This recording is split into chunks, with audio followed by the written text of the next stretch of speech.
madax dhaqameedii waxgarad ka soo jeeda beesha Gahayl oo kamid ah beelaha deegaanka gobolka Sanaag ayaa shir saxaafadeed ay maanta ku qabteen magaalada Ceerigaabo waxay halkaasi eedeemo uga soo jeediyeen qaar kamid ah mas'uuliyiinta gobolka iyo degmada Ceerigaabo iyo waliba qaar kamid ah salaadiinta gobolka Sanaag kuwaas oo ay sheegeen inay caqabad ku hayaan arrimaha nabadgelyada deegaanka Laasa Suraad oo ka tirsan gobolka Sanaag oo dhawaanahan ay ka soo yeerisay qayladaan coladeed iyo ciidamo beeleedyo la sheegay in halkaasi lagu ururinayo waxaana hadaladoodii kamid ahaa sidan maanta oo taariikhdu tahay 4 bishii koowaad 2015 waxaan u sheegaynaa dawladda xukuumadda Soomaaliland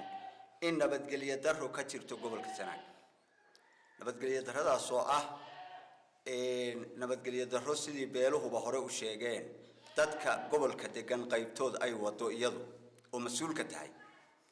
degmada Laasa Suraad waxa ka jira ciidan beeleedo lagu ku qulqulaya oo ay wadaan beelaha Habaryoonis oo booliiskii degan yahay joogo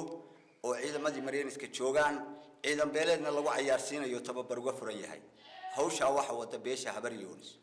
waa ogtihiin waxa ka dhacay meesha la yiraahdo oo dagaalka ka dhacay waa ogtihiin meelaha kale oo dhibaatooyinku ka jiraan waa ogtihiin dhamaantood waxa wada beesha Habaryoonis hawsha waxa ka mas'uula gudoomiyaha degmada Ceerigaabo iyo mas'uuliyiinta lamida oo gobolka jooga oo beesha Habaryoonis haday yihiin boqorro hadii ay yihiin salaadiin kale hadii ay yihiin dad maxay ahaytoy degmada ka tirsan ama gobolka ka tirsan beesha Habaryoonis 39kii markii lagu heshiiyay Ceerigaabo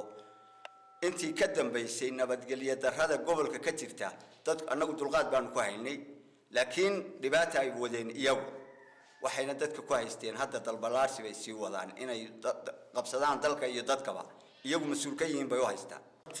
bishii koowaad 2015 waxaanu qabanaynaa shir saxaafadeedkaas wuxuu ku saabsan yahay nabadgelyada ka jirta magaalada Ceerigaabo barigeeda taas oo la dumayo ciidamo beeleedo oo ay dumayaan niman boqor sheeganaya iyo cidii la mid ah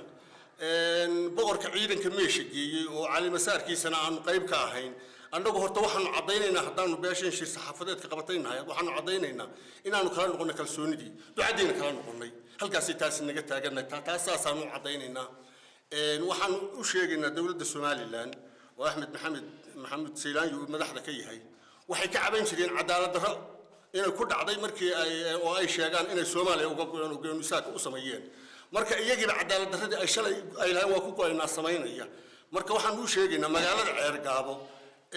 dhibaatada ka jirta sida Laasa Suraad iyo meesha la yiraahdo muxuu ahaa dhaabeeda oo la geeyay ciidamo beeloodo oo qabaayilka muxuu ahaa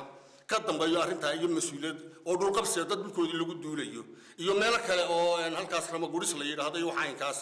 hadii aan wax laga qaban dhibaatada ka dhacda iyaga ka mas'uul noqonaya waxa weeyaan waxaan ogeysiinaynaa dawladda uu madaxda ka yahay Axmed Maxamed Siilaanyo dhibaatada ka jirta Ceerigaabo iyo nawaaxigeeda mas'uul ka yihiin beelaha qayb kamid ah haday tahay ismo haday tahay nabadoono haday tahay madax dhamaantood ay isku raacsan yihiin heshiiskii aanu galay 39kii oo aan beelo ku wada noolaayeen ku dhaqan dawladda ma kala celinayeen heshiiska ay ahdi dhaqameed ku deganay ahdiyaas wuu jabay heshiiskaana waa laga baxay goonkaas waa jaban yahay nabadgelyada darrada ka jirta aniga oo eeda saaraya maadaama ay Habaryoonisaysan tahay wasiirka arrimaha gudaha waran cadde oo dabada ku hayso ilaa iyo gudoomiyaha degmada arrin ay isku ogyihiin daala loogu shiray haddana wufuud gaar ay u soo direen arrinta fidmada ah ee xaalad abuurka dhaqdhaqaaqa ay ka wadaan waxaanu ka codsanaynaa dawladda uu madaxda ka yahay madaxweynaha Axmed Maxamed Siilaanyo inay wax ka qabtaan meesha in Habaryoonis ku soo duushay aanay waxba ku lahayn Laasa Suraadna aan inta lahayn waraadii reer nabad aan ku wada noolaano dad walaalaabaynu nahay heshiis aan qaadano la diiday oo laga dambeeyo dad gobolka degan oo mas'uulka ah waxaan se taageerayaa ninkii barasaabka ahaa iyo ninkii taliyaha qaybta ahaa ee cadaalad u socday oo lagu kacay doonayaan iyo dalqabsiga ay doonayaan la wadin way ku kacaan waxaan leenahay dawladda Maxamed Siilaanyo nabadgelyada anagu rabnaa beesha nabadgelyada u doonaynaa magaalada Laasa Suraad haddaan wax laga qaban wax ka weyn ayaa ka dhici doona waxaanu ka hadlaynaa magaalada in degdeg wax lagu qabto haddii laga qaban waayo wixii ka dhaca shaqo kuma lihi degmada Laasa Surud waxaa jooga ciidan dawladeed la yiri ciidan dawladeed ayaan wixii ay garanayna oo marinaysi booliska kooban ciidan beeleedna waa la geeyay waxaan dawladda u sheegaynaa madaxweynaha u sheegaynaa oo ciidamada xukuma aan u sheegaynaa oo baarlamaanka u sheegaynaa guurtada u sheegaynaa oo wasiirada u sheegaynaa in ciidankaas meesha ku sugan iyo ciidankii beesha ee meesha tagay ay isku dhaxmilmeen